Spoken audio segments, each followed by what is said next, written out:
வணக்கம். இது உங்கள் பொலிட்டிக்கல் பார்க். நான் உங்கள் நண்பன். இன்றைய தினத்துல சீமானண்ணன் கேட்கும் கேள்வி, இலவசங்களை கொடுக்கிறாய், அது எங்கிருந்து எடுப்ப அந்த பணத்தை அப்படிங்கறத சீமானனோட ஒரே கேள்வி.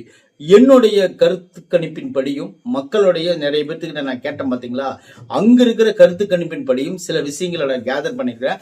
அந்த விஷயங்களை தான் உங்களுக்கு நான் டீட்டெயிலா சொல்ல போறேன். சரி, ஓகே.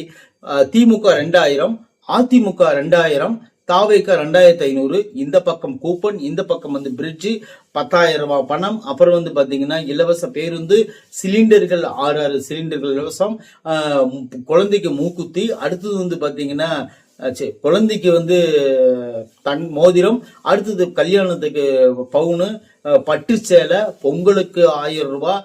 கிட்டத்தட்ட பாத்தீங்கன்னாலும் இதனோட பட்ஜெட் அப்படிங்கிறது யாகப்பட்டது செலவாகும்.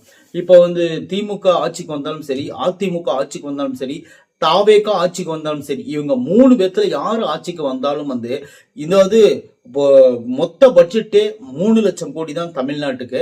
இவங்களுடைய பட்ஜெட் படி பாத்தீங்களேன், குறைஞ்சபட்சம் 6 லட்சம் கோடி ரூபாய் ஒரு வருஷம், அதாவது ஒரு ஆட்சிக்கு தேவைப்படும் அப்படின்னு சொல்றாங்க. ஆல்ரெடி நம்ம கிட்ட 10 லட்சம் கோடி ரூபாய் கடன் இருக்கு. இவங்க வந்தாங்கன்னா 16-17 லட்சம் ரூபாய் கோடி பணம் மீண்டும் கடனாளியா ஆகிறதுக்கான வாய்ப்புகள் நிறைய இருக்கு அப்படின்னு சொல்ல வராங்க. இதுக்கு மாற்றா நம்ம என்ன எடுத்து வைக்க போறோம்னு பாத்தீங்கன்னா, சீமானண்ணன் கேட்ட கேள்விக்கு தான் நான் பதில் சொல்றேன். மற்றபடி என்னுடைய அதாவது என்ன சொல்றது, இது 4 பேர்த்துக்கிட்ட நான் விசாரிச்சு இது எப்படி சமம் செய்ய முடியும் அப்படின்னு சொல்லிதான் இந்த வீடியோ நான் வெளியிடுறேன். சரி, ஓகே. முதல் சொல்லிடலாம். 2000 ரூபாய் மாசம் 2500 ரூபாய் ஒரு இளைஞர்களுக்கு கொடுக்குறாங்கன்னு வச்சுக்கோங்களேன். அதாவது இளைஞர்ல பெண்களுக்கு எல்லாத்துக்கும் கொடுக்குறாங்கன்னு வச்சுக்கோங்களேன். ஒரு குடும்பத்தினோட சராசரி ஒரு வருமானம் அப்படிங்கிறது இன்னைக்கு 800 ரூபாய் டு 1000 ரூபாய். ஒரு ஆளுக்கு வருமானம் 800 டு 1000 ரூபாய் வருமானம் சம்பாதிக்கிறாங்க. சரி, ஓகே. ஒரு குடும்பத்துல ஒருவர் மட்டுமே சம்பாதிக்கிறாரா அப்படின்னு கேட்டீங்கன்னா அல்ல. ஏன்னா இருவர் சம்பாதிப்பாரு. ஒரு மனைவி ஒரு கணவன் சம்பாதிப்பாங்க. இல்லைன்னு வச்சுக்கோங்களேன், ஒரு வீட்டுல 3 பேர் இருந்தாங்கன்னா கிட்டத்தட்ட 3 பேரும் சம்பாதிக்கக்கூடிய ஆட்களும் இருக்காங்க. அல்லது 5 பேர் இருந்தாங்கன்னா ஒருத்தர் மட்டுமே சம்பாதிக்கக்கூடிய ஆட்களும் இருக்கிறாங்க. இப்ப 3 பேர் சம்பாதிக்கிறாங்க பாத்தீங்களா, அந்த 3 பேர் சம்பாதிக்கிற அந்த வரி பணத்துல இருந்து கிட்டத்தட்ட ஒரு 100க்கு 20% வரியா நம்மளுக்கு தெரியாமலே இது போயிடும்.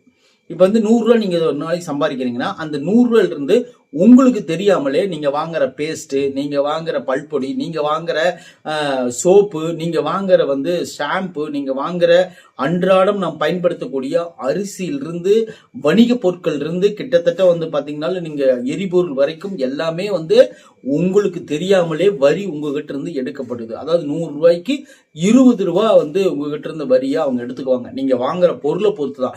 ஏன்னா ஒவ்வொன்றுக்கும் ஒவ்வொரு வரி இங்க போட்டு வச்சுக்கிறாங்க. அந்த வரிகள் எல்லாம் எங்க போகுதுன்னு பாத்தீங்கன்னா ஜிஎஸ்டியா ஃபாலோ பண்ணி, அது மாநில ஜிஎஸ்டியா ஒண்ணு, அதாவது பெரிய இன்டர்நேஷனல் ஜிஎஸ்டி, சாரி, மாநில ஜிஎஸ்டி ஒண்ணு, அடுத்து பாத்தீங்கன்னா இந்திய ஜிஎஸ்டி ஒண்ணு. இந்த மாதிரி 2 ஜிஎஸ்டியா போகும். இப்போ எந்த ஜிஎஸ்டி நீங்க யூஸ் பண்ண போறீங்கன்னு பாத்தீங்கன்னா மாநில ஜிஎஸ்டி தான் நீங்க யூஸ் பண்ண போறீங்க. விஜய் அவர்கள் சொல்லியிருப்பாங்க, மாநில ஜிஎஸ்டி இருந்து உங்களுக்கு 2.5%, 5% தமிழர்களுக்கு 75% வேலை கொடுத்தீங்கன்னா அதுல இருந்து கட் ஆகும்னு சொல்றாங்க. சரி, ஓகே. இந்த பணத்தை எப்படி ஈட்ட போற அப்படின்னு கேட்டீங்கன்னா, அதாவது 20% நீங்க வரியை எடுக்கிறாங்க பாத்தீங்களா, அந்த வரி 20%, 100க்கு 20 ரூபாய் எடுத்தாங்கன்னா ஒரு நாளைக்கு எவ்வளவுன்னு பாருங்களேன். ஒரு குடும்பத்துக்கு ஒரு ஆள் சம்பாத்தியம் 1000 ரூபான்னு வச்சுக்கோங்க. 200 ரூபாய் உங்களுக்கு தெரியாமலே உங்களை வரி பணத்தை அவங்க எடுத்துருவாங்க.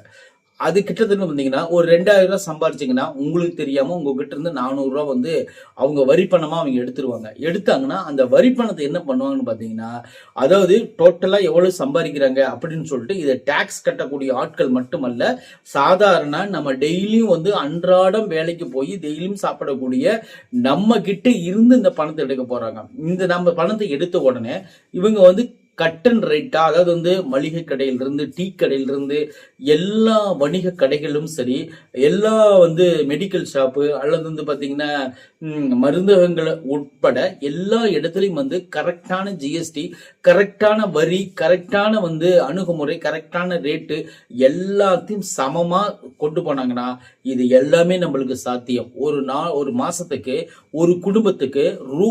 5000 வரலும் கூட இலவசமா கொடுக்கறதுக்கான வாய்ப்புகள் நிறைய இருக்கு. இங்க நிறைய பேர் என்ன பண்றாங்கன்னு பாத்தீங்கன்னா, இந்த வணிகத்திலையும் இந்த மருந்தகத்திலையும் மற்றும் நுகர்வோர் பொருள்கள் இருக்குல்ல, எல்லாத்துலயும் சரி, இந்த ஃபேன்சி ஸ்டோர்ல இருந்து அடுத்தது பாத்தீங்கன்னா பெரிய பெரிய கம்பெனிஸ் வரலும், இவங்க எல்லாம் வருமானத்தை மறைத்து இவங்க எல்லாம் என்ன பண்றாங்க, கரெக்டான இந்த ஜிஎஸ்டி கட்டாம வரி கட்டாம விடுறாங்க பாத்தீங்களா. இதனாலதான் நம்மளுக்கு அதிகப்படியான இந்த ஏழை எளிய மக்களுக்கு போகின்ற இந்த இலவசங்கள் எல்லாம் கெடுபடியாகி கடன் வாங்க வேண்டிய சூழ்நிலை வர்றதுக்கு காரணமே இதுதான். இவங்க எல்லாம் கரெக்டா வரி கட்டி இவங்க எல்லாம் கரெக்டா இந்த ஜிஎஸ்டி நம்ம கிட்ட அடிக்கிற பணத்தை ஒதுக்கி வைக்காம கரெக்டா அவங்க லாபம் போக, அவங்க லாபம்னு ஒரு குறிப்பா ஒன்று இருக்கும். இப்ப 10 ரூபாய்க்கு நீங்க ஒரு பொருள் வாங்குறீங்கன்னா அந்த 10 ரூபாயில 2 ரூபா வரியா ஜிஎஸ்டியா போயிடும். அந்த மீதி இருக்கிற 1 ரூபா 1.5 ரூபா அவங்களுக்கு லாபமா போயிடும். அந்த லாபத்தை மட்டுமே எடுத்துக்கிட்டு இதை மறைக்காம அப்படியே இவங்க வரி கட்டினாங்கன்னா, டெஃபினட்டா சொல்றேன், ஒவ்வொரு குடும்பத்துக்கும் ஒரு மாதத்துக்கு 5000 ரூபாய் இலவசமாவே கொடுக்கலாம் அப்படின்னு சொல்லிதான் தமிழ்நாட்டினுடைய நிலைமை இன்னைக்கு இருக்குது. சரி, ஓகே. இவங்க எல்லாம் இந்த மறைக்கிறதுனாலதான் இவ்வளவு விஷயங்கள் நடக்குது. ஓகே, இந்த வரி அப்படியே தமிழக அரசுக்கு போகுதுன்னு பாத்தீங்கன்னா போகாது. ஏன்னு கேட்டீங்கன்னா, இங்க இடையிலேயே இன்னொரு நம்மளுக்கு தடங்கள் ஏற்படும். அது என்ன தடங்கள்னு பாத்தீங்கன்னா, இந்த ஜிஎஸ்டி இந்த வரியில இருக்கு பாத்தீங்களா, இதையெல்லாம் எடுத்து வைக்கிற ஒரு அமைச்சர் அப்படின்னு ஒருத்தர் இருப்பாரு. அவர் என்ன பண்ணுவாருன்னு பாத்தீங்கன்னா, இந்த வரியிலிருந்து அவர் கை வைப்பார். எதுக்கு கை வைக்கிறாருன்னா, கொடுக்குற சம்பளம் பத்தலன்னு சொல்லிட்டு இதுல இருந்து வரியில இருந்து கையை வச்சாருன்னா இங்க இருக்கிற பணம் என்ன ஆகுதுன்னு பாத்தீங்கன்னா குறைஞ்சிரும். இப்போ 100 ரூபா ஒரு டெமோ சொல்றேன், ஒரு 100 ரூபாய் எடுத்து அந்த இடத்துல வச்சாருன்னா அந்த வரி பணத்தை 100 ரூபா வந்திருக்குன்னு வச்சுக்கோங்களேன்.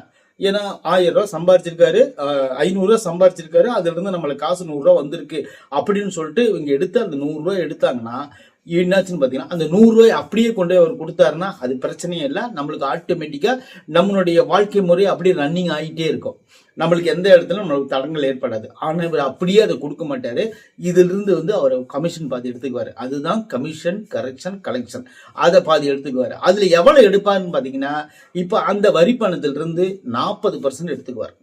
40% 40 ரூபாய் கையில் எடுத்துக்குவார் லம்பா. மீது 60 ரூபா இருக்கா, 60 ரூபாய்க்கு கொண்டு போய் அவங்க கிட்ட கணக்கு கட்டுவாங்க. போலி கணக்கு தான் எல்லாமே. இந்த கணக்கு அந்த 60 ரூபா கணக்கு அவங்க கிட்ட கொடுத்தோன்னே அவங்க என்ன பண்ணுவாங்க, மேலிட என்ன பண்ணுவாங்கன்னு பாத்தீங்கன்னா, 60 ரூபா வந்துருச்சான்னு சொல்லிட்டு அவங்க 20 ரூபாய் எடுத்து ஒரு ஓரமா வச்சுக்குவாங்க தனியா. இந்த 40 ரூபாய் எடுக்கிற ஆளு யாராரு கொடுக்கணும்னு பாத்தீங்கன்னா, இவருக்கு கீழே வேலை செய்யறாங்க பாத்தீங்களா, இவங்களுக்கு எல்லாத்துக்கும் சரிசமமா பிரிச்சு கொடுக்கணும் வாய் அடைக்கிறதுக்காக. அந்த 20 ரூபாய் எடுக்கிறாரு பாத்தீங்களா, அவர் என்ன பண்ணுமா இருக்கு பாத்தீங்கன்னா, தன்னோட சொந்த செலவுக்கு 15 ரூபாய் எடுத்துக்கிட்டு மீதி ஒரு 5 ரூபாய் மீண்டும் தன்னை சார்ந்து இருக்கிற அவங்களுக்கு எல்லாத்துக்கும் பகிர்ந்து கொடுப்பாரு. சரி, ஓகே, நான் சொல்றதால உங்களுக்கு விளக்கமா புரியும்னு நினைக்கிறேன். மீதி இருக்கிற அந்த 40 ரூபா தான் மொத்த வரி பணத்துக்கு போகுது. இந்த மொத்த பட்ஜெட்டுக்கு போகுது. பட்ஜெட்டுக்குள்ள வெறும் 40 ரூபா போகுதுங்க. 100 ரூபா வருது, 60 ரூபா இவங்க எடுத்துக்கிறாங்க, மீதி 40 ரூபா பட்ஜெட்டுக்கு போகுது. பட்ஜெட்டுக்கு போறது என்ன ஆகுதுன்னு பாத்தீங்கன்னா, அவங்க நம்ம 500 ரூபா செலவு பண்ணி 100 ரூபா மிச்சம் முடிச்சு கொடுக்கணும் பாத்தீங்களா, அந்த 500 ரூபாய அந்த 100 ரூபாய 60 ரூபாய 40 ரூபாய், அந்த 40 ரூபாய் மீண்டும் என்ன பண்றாங்க, அதே பட்ஜெட்ல அந்த பட்ஜெட் தாக்கல் பண்ணும்போது இந்த 60 ரூபா 40 ரூபா கணக்கு, 40 ரூபா 20 ரூபா கணக்கு இருக்கு பாத்தீங்களா, இவங்க எல்லாம் கொளுத்துறாங்கன்னா பெரிய ஆள் ஆயிடுறாங்க. ஊழல், அதான் ஊழல் பண்ணி பெரிய ஆள் ஆயிடுறாங்களா. மீதி இருக்கிற 40 ரூபாயில அந்த பட்ஜெட்டை நடத்த முடியல.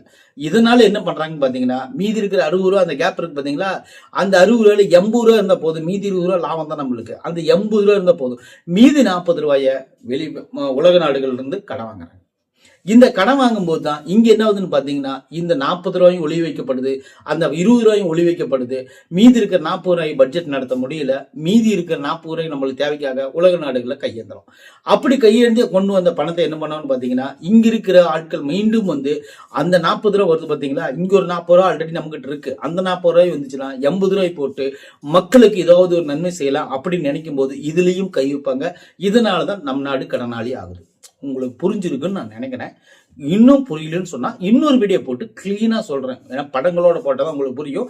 நான் இது வாய்மொழியா சொல்றதுனால உங்களுக்கு புரியுறதுக்கு கொஞ்சம் வாய்ப்பு கொஞ்சம் குறைவா தான் இருக்கும். சரி, ஓகே. இப்ப நாம யோசிங்களேன், இப்போ ஒரு 100 ரூபாய் நம்ம வந்து வரி பணம் கட்டிட்டோம். அந்த 100 ரூபாயில எங்கெங்க போகுதுன்னு பாருங்களேன். இந்த பணம் எல்லாம் வந்து இப்படி எல்லாம் வந்து சுத்தி வந்து நம்ம கிட்டே கிடைக்கும். நம்ம கிட்ட எப்படி கிடைக்குன்னு பாத்தீங்கன்னா, இந்த பட்ஜெட் தாக்கல் பண்றாங்க பாத்தீங்களா, மீனவருக்கு 750 கோடி, மாணவருக்கு 1500 கோடி. இந்த போன வருஷம் வந்து ஒண்ணு வேணாம், போன வருஷம் மட்டும் எடுத்துக்கலாம். அது வந்து பள்ளி கல்வித்துறைக்கு மட்டும் 22,000 கோடி வந்து ஒதுக்கி இருக்காங்க. யாராச்சும் தெரியுமா? இந்த மெடிக்கல் சம்பந்தம் இந்த ஹாஸ்பிட்டல் கவர்மெண்ட் ஹாஸ்பிட்டலுக்கு வந்து 23,000 கோடி ஒதுக்கி இருக்காங்க. இது எல்லாம் எங்க போகுது? புது புது மிஷின்கள் ஏதாவது வாங்கியிருக்காங்களா? புது டாக்டர்களுக்கு சம்பளம் கொடுத்துருக்காங்களா? அதே டாக்டர்கள் தான். இன்னும் டாக்டர்கள் எக்ஸ்டெண்ட் பண்றாங்களா? இல்ல நோயாளிகள் இன்க்ரீஸ் ஆகுறாங்க, நர்ஸுகள் எக்ஸ்டெண்ட் பண்றாங்களா? இல்ல செவிலியருக்கு வேலை கரெக்டா கொடுத்துட்டாங்களா? சம்பளம் கரெக்டா ஏன் போய் சேரல? எல்லாமே கமிஷன், கரப்ஷன். அதுதான் விஷயம், வேற ஒண்ணுமே கிடையாது. இது எல்லாமே சீர்படுத்தணும்னா பெட்டி கடையிலிருந்து நீங்க டிபார்ட்மெண்ட் ஸ்டோர் வரலும் நுகர்வோர் வந்து சீர்படுத்தினீங்கன்னா ஒரு மாசத்துக்கு ஒரு குடும்ப அட்டைக்கு ரூ. 5,000 இலவசமாவே கொடுக்கலாம். இவ்வளவுதான் விஷயம். நீங்க ஒன்னும் வெள்ளாம செஞ்சுதான் அதை வந்து என்ன சொல்றது, சீமானன் சொல்லுவது போல, அதாவது நீங்க விவசாயம் பண்ணி எல்லாம் அந்தந்த இடத்துல நான் வைப்பேன், அவங்களுக்கு நான் பகிர்ந்து கொடுப்பேன் அப்படின்னு சொல்றது நல்ல விஷயம் தான். விவசாயம் செய்யறது வந்து நான் என்னைக்குமே குறை சொல்ல மாட்டேன், அது கரெக்டான விஷயம். ஆனா இருந்தாலும் இப்படியும் நம்ம செய்யலாம் அப்படின்னு தான் நான் சொல்ல வரேன். இந்த வரி பணத்தை கரெக்டா கேதர் பண்ணாவே, ஊழல் இல்லாத இடத்தை நம்ம கேதர் பண்ணாவே இங்க நிறைய விஷயங்களை வந்து சுமூகமா நம்ம முடிச்சிடலாம். இங்க ஊழல் நடக்கிறதுனாலதான் நம்மளால பட்ஜெட்டை கண்ட்ரோல் பண்ண முடியல. உலக நாடுகள்ல கடன் வாங்குறோம். அப்படி கடன் வாங்கி தான் இன்னைக்கு வந்து 10.5 லட்சம் கோடி ரூபாய் கடன் வந்து தமிழ்நாட்டு மேல வெடிஞ்சிருக்கு. குறைஞ்ச பட்சம் பார்த்தாலும் இதுக்கு முன்னாடி இந்த 21க்கு முன்னாடி வரலும் 1947 இருந்து 21 வரலுமே நம்ம கிட்ட வெறும் 5 லட்சம் கோடி தான் கடன் இருந்துச்சு.